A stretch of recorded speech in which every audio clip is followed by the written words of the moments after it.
DIY Tesla Coil project. This is a single transistor Tesla circuit. It can transmit radio frequencies to achieve lighting in the air. The circuit is very simple. An NPN transistor is attached to the board.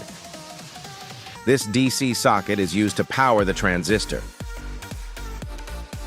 Connect the collector terminal of the transistor and the positive terminal of the power supply with center tap oscillating coil.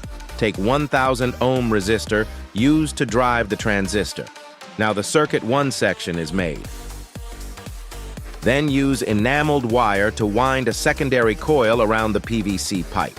After the coil is wound, fix it in the center of the primary coil.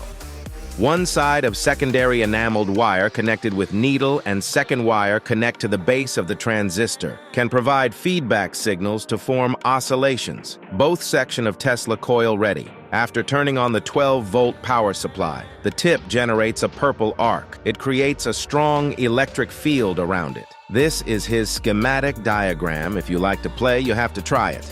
Thanks for watching. Like, comment, share, and subscribe. Take care and bye till next video.